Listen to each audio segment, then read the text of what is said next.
Olá pessoal, tudo bem? Eu sou Igor Gomes, sou estudante do curso técnico em automação industrial no Senai de Contagem, Minas Gerais. Venho através deste slide apresentar para vocês pelo menos a introdução de um pouco que a gente aprende na teoria e um pouco na prática também do curso técnico em automação. Então vamos lá. Aqui, pessoal, nesse slide vai ser bem curto. Vou apresentar para vocês alguns principais componentes que encontramos durante o processo de automação, o processo automatizado, para as coisas poderem funcionar, né? Então vamos lá. Aqui no nosso tópico, a gente vai falar um pouco sobre sensores, drives, relés, CLP e programação. Então vamos começar aqui a partir de sensores digitais. Ou seja, o que é sensores digitais? É quando recebe algum sinal na sua frente, no sensor, quando ele detecta algum sinal, alguma coisa que passou em sua frente, dependendo da sua funcionalidade, né? Tem vários tipos de sensores. No primeiro, sensor capacitivo, por exemplo. Ele é um dos mais utilizados na indústria e pequenas empresas. Por quê? Ele é muito funcional para qualquer tipo de material que você possa utilizar na sua linha de montagem, por exemplo. Ele faz a detecção daquele objeto que está passando na frente e envia um sinal para o CLP. O sinal sendo ou 0 ou 1, depende da construção do tipo de sensor. E o tipo de CLP que você vai usar, se é entradas NPN ou PNP. Entendeu? Então aqui na nossa ilustração, sensor capacitivo, ele pode detectar plástico, pode detectar caixa de papelão, pode detectar vidro, garrafas em geral. E também ele é um pouco utilizado em tanques para você detectar o nível de água, o nível de algum líquido que está dentro do tanque. Aí ele também tem um ajuste, dependendo do sensor, ele tem um ajuste no finalzinho, no final da haste do sensor, ele tem um ajuste que você mete a capacitância dele. Se você quer medir através da parede do objeto ou por fora do objeto, na parte interna ou externa. Aí você pode controlar isso aí, para você receber o sinal. Agora na parte de sensor indutivo, ele funciona como se fosse um campo magnético. Na ponta dele tem uma haste que assim que detecta o metal, ele vai, aciona essa bobina, colando, tipo um sensor tipo Hall. Ele vai, cola o contato, enviando um sinal para o CLP, que ali foi detectado um metal passando na sua frente. Ele é utilizado mais quando você quer detectar materiais de ferro, né? Materiais de ferro, para poder fazer o selecionamento do sensor. Agora, o sensor reflexivo, você tem que tomar muito cuidado na sua utilização. Por quê? O sensor reflexivo, ele só vai emitir um sinal quando alguma peça, pode ser alguma peça que reflita o seu feixe de luz, seu feixe de LED, né, infravermelho, emite para a peça e essa peça retorna esse sinal. Só assim que ele vai detectar e enviar o sinal para o nosso CLP. Aqui eu coloquei exemplo de uma lata de refrigerante, que assim que a lata passar em frente ao sensor, um LED vai enviar um infravermelho e vai bater na lata, e a lata vai conseguir refletir no espelho. E aí vai ter um emissor e um receptor. O emissor é que emite a luz, essa luz vermelha, e o receptor vai receber essa luz assim que o objeto passar por ele. E também tem aqui um pote de vidro, por exemplo. Algumas vezes também é utilizado quando emite sinal, essa luz reflete no material, né? no espelho, na lata, que ela é metálica, e no nosso pote vai refletir essa luz vai voltar enviando um sinal para o CLP. Agora, nos sensores analógicos, varia o seu retorno para o CLP, seu sinal, ele varia. Pode ser em escala, tipo assim, não só emite o número booleano, o 0, 1. Sensores analógicos servem justamente para medir temperatura, temperatura, nível de um tanque também. No caso aqui, o sensor de temperatura, que é PTC, muito utilizado na indústria, dentro de um tanque, quando você quer medir a temperatura de alguma substância que está dentro do tanque, ver a temperatura de um caldeirão, por exemplo. Aí ele vai enviar um sinal para o nosso conversor, que o CLP trabalha com sinais analógicos e digitais. Aí muitas vezes você vai ter que utilizar um conversor antes de mandar direto para o CLP. Esse sinal do sensor, a gente vai mandar para o conversor, do conversor vai converter em números que o CLP entenda. Aí sim, na parte da programação, você vai ajustar esses valores para você querer ou de 0 a 100, ou medir a temperatura de 20 graus até 500 graus, por exemplo. Aí na parte da programação a gente vai estar explicando um pouco depois. Agora, o sensor analógico ultrassônico, ele emite uma onda sonora. Aí quando essa onda sonora bate no objeto ou na substância, ela reflete voltando com essa onda sonora. Aí nessa volta que ela faz, o próprio sensor ultrassônico, ele detecta. Ele emite uma onda, quando ele bate e volta, ele vai ver se o objeto está perto ou está longe. Muito utilizado aí em tanque de reservatórios de água, onde você coloca o sensor ultrassônico lá em cima. À medida que o nível vai enchendo, esse sensor está sempre mandando um sinal, uma onda sonora, e reflete quando bate na água. Ela vai refletir e vai captar esse sinal. Aí vai saber se está longe ou perto do nível de água. Aí na programação que você faz, onde que está, vai mandar parar a bomba d'água, onde que vai esvaziar mais, isso tudo mais. No carro também, muito utilizado sensor para o sensor de ré, o sensor ultrassônico. Assim que você vai dando ré, vai chegando perto da parede, ele vai vendo que você está bem próximo, vai começar a apitar o sinal lá no painel. Tá ok? Aqui na parte de drives, muito utilizada aí na elétrica, é o soft starter. Por quê? O soft starter, vamos falar um pouco do motor primeiro, né? O motor, ele pode, na sua partida, para vencer a inércia para poder girar um motor elétrico, motor trifásico, por exemplo, o pico de corrente dele vai lá nas alturas, vai lá em cima. Então, como vocês podem ver aqui, ó, se você... Espera aí que eu vou voltar aqui. Como vocês podem ver aqui, ó, o pico de corrente na partida direta, ou seja, você só ligou o motor direto. Assim que você acionou a botoeira lá, o motor já vai ligar. Isso é muito ruim para o nosso motor, para a vida útil do nosso motor e também para toda a parte elétrica do nosso quadro, do nosso circuito. Por quê? Vamos lá, seu motor trabalha com 10 amperes.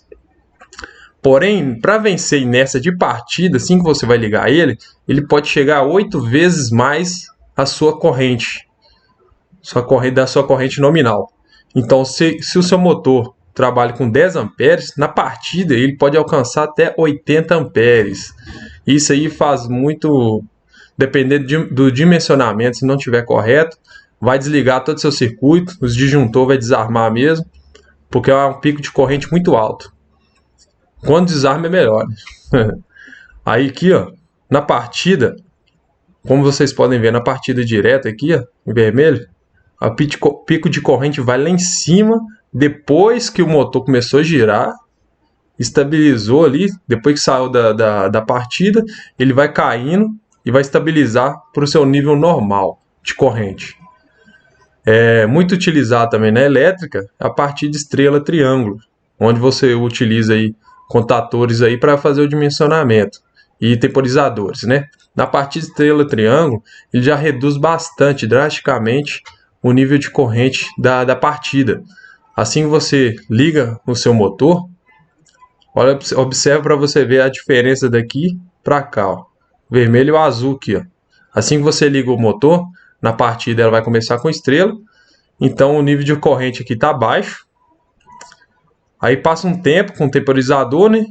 Aí você vai comutar para a parte de triângulo. Porém, nessa comutação, como vocês podem observar, ela também eleva o nível de corrente lá no alto, em curto espaço de tempo. Mesmo assim, eleva a corrente lá no alto, depois desce de uma vez e continua na sua corrente nominal. Como vocês podem ver aqui de azul, ó. Começa aqui, ó. Você partiu o motor, tá no nível um pouco elevado da nominal. Aí quando você comuta para triângulo, ela vai lá em cima, depois desce de novo e continua na sua corrente nominal aqui. Porém, o mais utilizado, se você não quer ter esses picos de corrente no seu motor, para não danificar, né, aumentar a vida útil, utilizamos então o software starter. O software starter é um drive que você controla aqui o nível de corrente, a porcentagem de corrente que você quer fazer na partida ou na hora de desligar o motor. Aí você parametriza esse software starter para não elevar muito a corrente e ter uma partida suave. Ou seja, até ele conseguir vencer a inércia, você vai colocar só um pouco de corrente nesse motor, para ele vencer a inércia, e depois sim que ele chega na sua nominal, estabiliza sem ter aqueles trancos. Então, como vocês podem ver aqui de verde, né?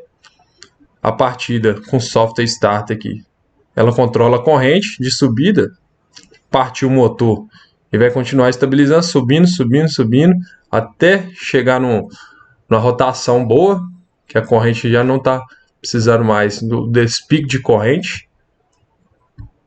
E vai então descer. Aqui também tem um temporizador aqui dentro, que você mesmo regula, né? Quanto tempo você quer a sua partida do motor. Então, depois chegando nesse tempo, ele vai caindo aqui, ó, a sua corrente, e chegando na corrente nominal, que é onde o motor trabalha suave. Então, o software start serve para você partir o motor de uma forma suave, sem necessidade de muito trabalho do nosso motor, do nosso circuito. E para desligar também, você pode colocar um temporizador para ir descendo a corrente e o motor ir desligando suavemente, tá bom?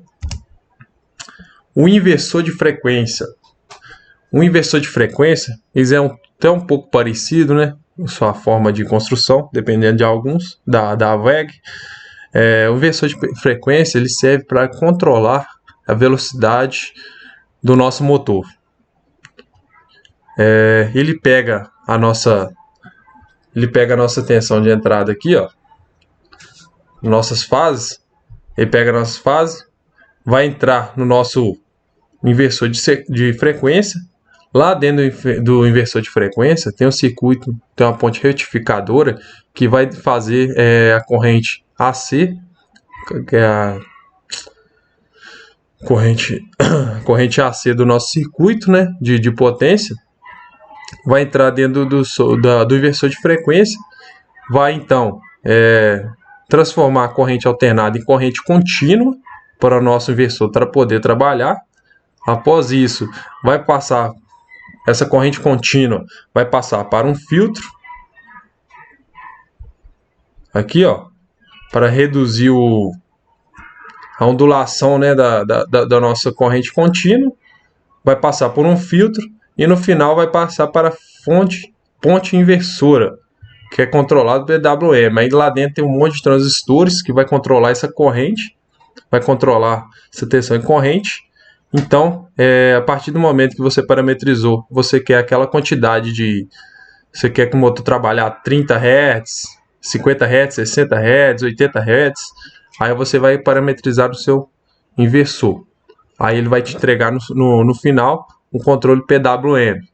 Ele vai conseguir fazer essa mudança aí, transformando a corrente DC, corrente contínua em corrente alternada novamente, que é o controle PWM. Beleza? Aqui, igual tá indicando aqui, ó, retificador, retifica a onda de entrada, que vai retificar, pegar a corrente alternada, transformar em contínua. Aí nosso inversor vai trabalhar nisso, passando pelo filtro, suaviza o ripple, suaviza a ondulação, né? Mantém sempre na mesma aqui, ó, saída do ponto zero, né, da nossa corrente. E aqui então no final passa pela ponte inversora, produção de onda trifásica com tensão e frequência controlada. Aqui é aqui que vai ser o controlador PWM que a gente vai definindo aqui através dos parâmetros do inversor de frequência. Muito utilizado nas indústrias aí, viu, galera? Sempre você vai ver esse cara aqui, ou de outro fabricante, né? Mas o funcionamento do inversor de frequência é isso: controlar a velocidade do nosso motor. E tem outros parâmetros também para ajustar, depois a gente fala isso aí. E aqui, galera, servo drive. Servo drive, esse componente aqui, ó, esse drive, ele é utilizado para controlar os nossos motores encoder. Ou seja, ele controla tanto a posição do nosso motor, a velocidade e o torque. Muito utilizado em robôs, né? Em robôs aí que você vê da Comal, da Kuka, da Robóticos Universal, todos os robôs praticamente na indústria vai utilizar esse drive aqui. É um drive para controlar um servo motor, um encoder, quer dizer. O encoder, lá dentro dele, ele é diferente do motor normal. O encoder, ele tem vários dentes que vai mandar esse sinal que pegou lá dentro do motor, enviar esse sinal para o CLP, e através do CLP você vai fazer a programação. E nele ele te informa, mesmo se a energia cair e tal, ele vai te informar qual foi a última posição dele, o encoder absoluto, né? Qual foi a última posição que ele está. Então, a partir dali, ele tomar alguma medida, através do programa que você fizer. Então, o servo drive serve para controlar esse tipo de motor, tanto seu torque, velocidade e posição. Tá bom? Vamos falar aqui um pouco de relé, galera. Todos vocês já ouviram falar de relés, né? Relés nada mais é do que uma chave comutadora. Ela funciona do seguinte: tem os relés normais, o relé através de acionamento através de bobinas, que ele funciona a partir do seguinte: quando você quer ligar cargas maiores do que tem a tensão elevada, maior do que a sua parte de comando, a gente vai utilizar relés, contatoras e assim por diante. O relé funciona o seguinte: assim que você tem uma parte de comando, vamos supor, de 12 volts, suas botoeiras, ou 24 volts, né, mais utilizado. Você tem o comando seu no painel lá de 24 volts. Assim que você apertar o botão, vai mandar esse sinal para o CLP e através desse CLP ele vai acionar. Quando o CLP não é a relé, você vai acionar uma saída. Essa saída você vai ligar na bobina do nosso relé. Assim que a bobina do nosso relé receber a tensão de 24 volts que veio do CLP ou do circuito externo, assim que receber 24 volts, essa bobina vai comutar e vai mudar essa chave aqui, ó.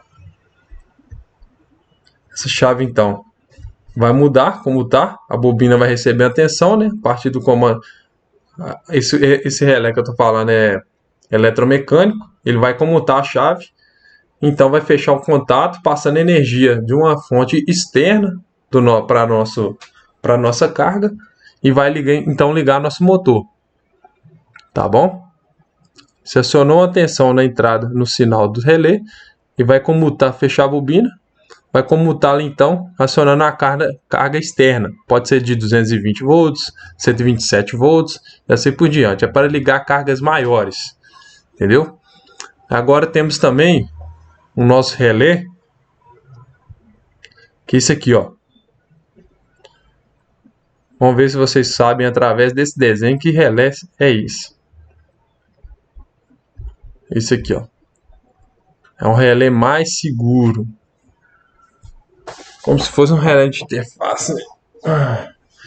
Esse relé aqui, galera, ele vai receber um sinal de controle em corrente alternada, uma corrente contínua, quer dizer, desculpe, corrente contínua. Aqui tem um fototransistor que vai receber o sinal e para ligar nosso triac. Assim que você recebeu, ele não tem contato mecânico, e os contatos dele são todos elétricos, relé, parte elétrica, eletrônico, quer dizer. Assim que ele receber o sinal, ele não vai precisar fechar o contato. Através do triac que tem lá dentro dele, o triac controla a partir de que recebe uma tensão, ele vai manter o acionamento da nossa corrente, então vai ligar a nossa saída, a nossa carga. Tá bom? E vai receber um sinal aqui, vai ter um LED aqui do fototransistor, vai enviar o sinal para o fototransistor, vai aumentar esse nível de sinal, aí vai mandar para o circuito de acionamento do nosso triac.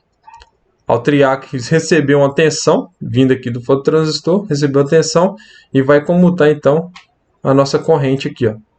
Aí vai ligar a nossa chave, vai deixar a corrente passar, ligando a nossa carga. Isso que é bem utilizado, que a vida útil dele é muito grande. Ao contrário do nosso relé normal aqui, ó. Relé através de eletromecânico. Aí o relé eletrônico, ele é o melhor a se fazer. Aqui, pessoal, chegamos na parte de CLP, controlador lógico programável. Todo sistema de automação, você vai ver esse cara aí, CLP. Ele é separado por alguns componentes. CPU, né, responsável por rodar o nosso programa. Ele lê os valores de entradas do nosso CLP, faz a varredura de cima para direita e para baixo, de cima para baixo, que vai fazendo a leitura, e assim então vai processando nossa programação.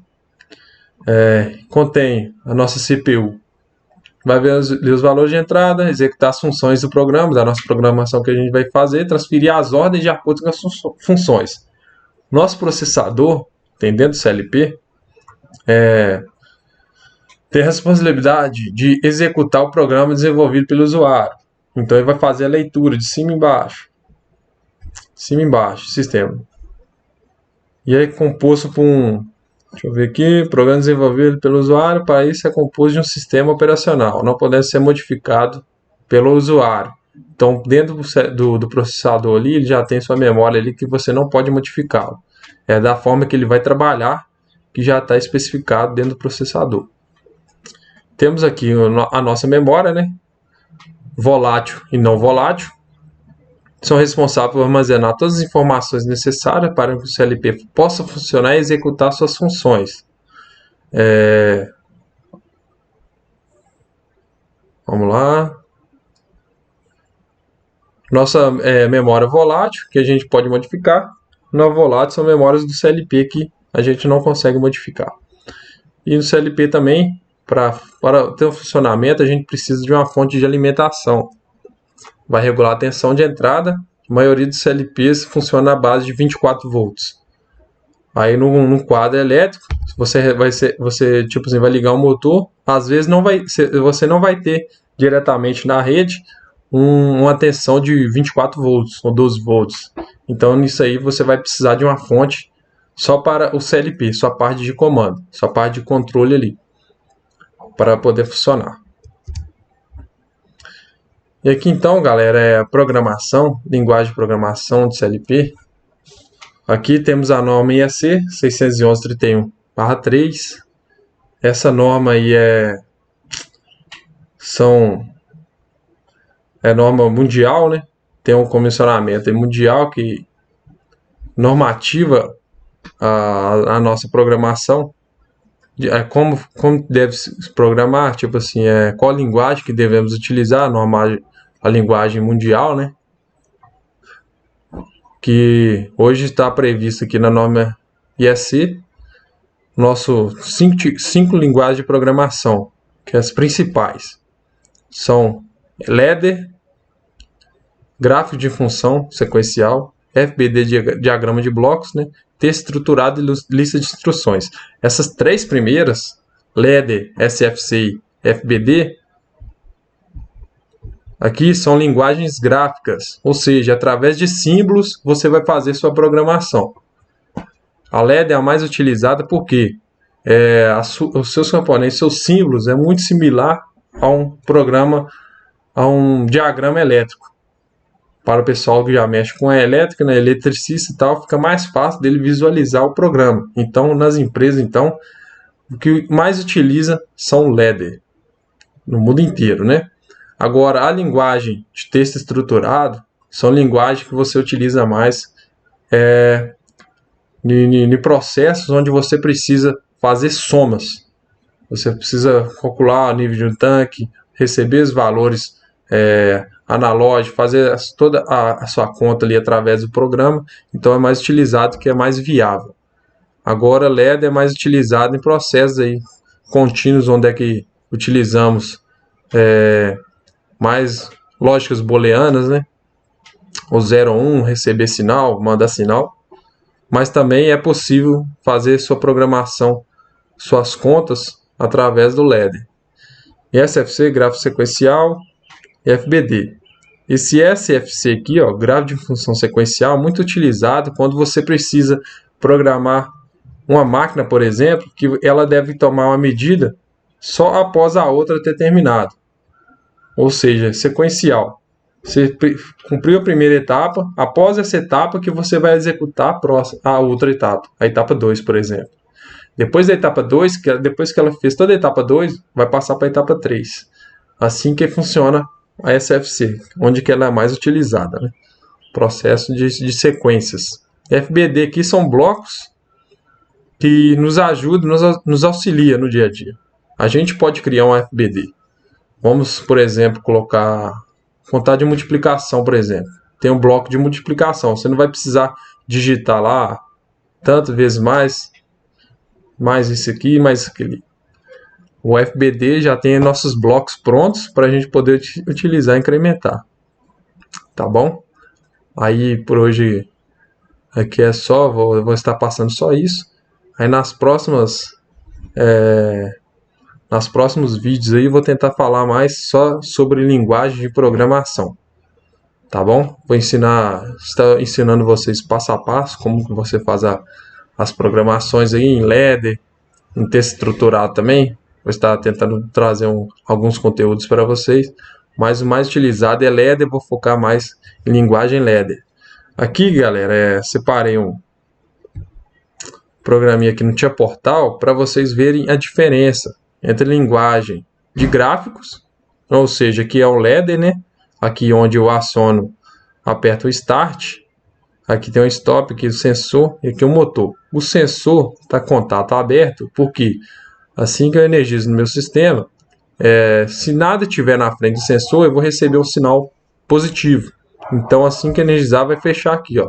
Se não tiver nada em frente do sensor. Assim que eu apertar Start, vai ligar meu motor. Aqui vai fechar o contato de selo. Então, assim que o objeto chegar na frente do sensor, ele vai abrir esse contato. Então, o nosso motor vai parar. Que vai cortar o contato do sensor. Ele vai desenergizar aqui o sensor. Tá bom? E aqui, ó, SL, texto estruturado, eu fiz a mesma programação. Se eu apertando Start e o sensor não tiver nada na frente do sensor, ele vai mandar o sinal positivo para mim, né? Então, meu motor vai ser true. Meu motor vai ligar. Assim que eu apertar Stop, meu motor vai parar. ou, a lógica ou aqui, o nosso sensor foi igual a falso, ou seja, detectou algum objeto na frente do sensor, o motor vai parar então. Tá ok, pessoal? Então, só para vocês verem a diferença. Qual que é mais fácil para vocês? Aqui a linguagem LED é um pouco mais fácil, mais visual assim, um pouco mais fácil. E aqui texto estruturado. É o mesmo programação, mesmo funcionamento. Só a linguagem aqui que é diferente. SCL, texto estruturado e LEDER. Beleza? Então é até isso aí. Qualquer coisa, só mandar mensagem aí, que eu posso estar tirando dúvidas, posso pesquisar mais para passar para vocês. Mas, no entanto, é isso aí. Vamos focar aqui no utilizar bastante também o... Cadê? Nosso Factor.io aqui, ó. É aqui que eu faço toda a minha programação e vou testando ela. Eu vou estar ensinando vocês como vocês implementam aqui, como vocês comunicam Tia Portal com Tia Portal com Factor.io. E aqui algumas cenas que eu já programei.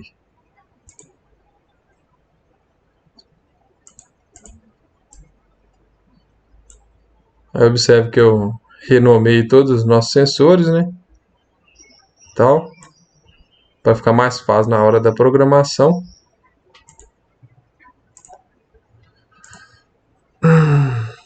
Que nível de tanque também, se quiser aprender, ó, como é que controla o nível de tanque.